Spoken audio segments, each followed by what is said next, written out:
Hi hello welcome back to our channel. ఈ రోజు కోడిగుడ్డు రొయ్యల కూర ఎలా చేయాలో చూద్దాం. మీరు కోడిగుడ్డు రొయ్యల కూర ఇలా చేసుకుంటే ఘాటు లేకుండా టేస్టీగా ఉంటుంది.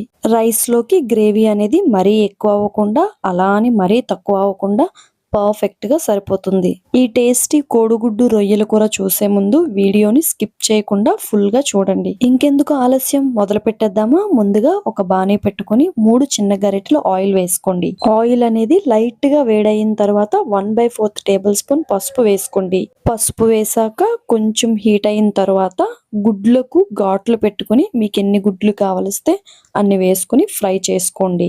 గుడ్లు పైన కలర్ అనేది జస్ట్ లైట్ గా రెడ్ కలర్ వస్తే సరిపోతుంది. ఎక్కువ ఫ్రై చేసుకోవద్దు. అలా చేసుకున్నట్టయితే గుడ్డు పై లేయర్ అనేది కొంచెం తినేటప్పుడు సాగినట్టు ఉంటుంది.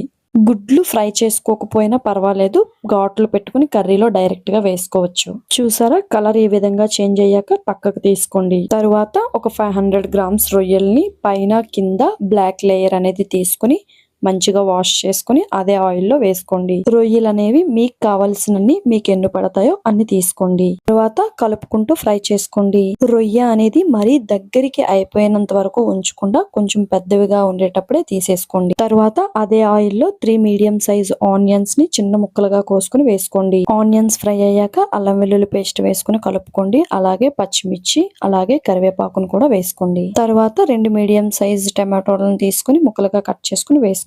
టమాటోలు మగ్గిన తర్వాత ఆల్రెడీ మనం ఫ్రై చేసుకున్నాం కదా ఎగ్స్, రొయ్యలు, అవి వేసుకోండి. రొయ్యలు, గుడ్లు వేసుకున్న తర్వాత 2 స్పూన్ల కారం వేసుకోండి. అలాగే రుచికి సరిపోయేంత ఉప్పును కూడా వేసుకోండి. ఉప్పు వేసుకున్న తర్వాత 1/4 టేబుల్ స్పూన్ పసుపు కూడా వేసుకోండి. అలాగే 1 స్పూన్ ధనియా పౌడర్, అలాగే 1 స్పూన్ జీరా పౌడర్, 1 స్పూన్ గరం మసాలాను కూడా వేసుకుని ఒక్కసారి మొత్తం కలుపుకోండి. మసాలాలన్నీ వేసాం కదా, ఇప్పుడు అవన్నీ గుడ్లు రొయ్యలకు పట్టేలాగా మొత్తం కలుపుకొని కొంచెం వాటర్, అంటే ఒక టీ గ్లాస్ వాటర్ని వేసుకోండి. ఎక్కువ వాటర్ అవసరం లేదు, అన్ని ఫ్రై అయి ఉన్నాయి కాబట్టి ఈ వాటర్ అయినా ఆ మసాలాలన్నీ గుడ్లు రొయ్యలకి పట్టడానికి మాత్రమే. అంతే అండి, కర్రీ అనేది రెడీ అయిపోయింది. ఈ వేడివేడి కర్రీ అనేది మంచిగా వేడివేడి రైస్ లో వేసుకుని తింటే ఉంటుంది. అబ్బా, అమృతంలా ఉంటుంది. మళ్ళీ మళ్ళీ మీకు తినాలనిపిస్తుంది. ఇలాంటి ఇంకొన్ని మంచి మంచి రెసిపీస్ కోసం మన ఛానల్ ని సబ్స్క్రైబ్ చేసుకోండి. ఈ రెసిపీని మీరు కూడా ట్రై చేయండి. ఇంకొక మంచి వీడియోతో మళ్ళీ కలుద్దాం. వెళ్లే ముందు ఒక్క లైక్ ఇచ్చి వెళ్ళండి. Bye bye.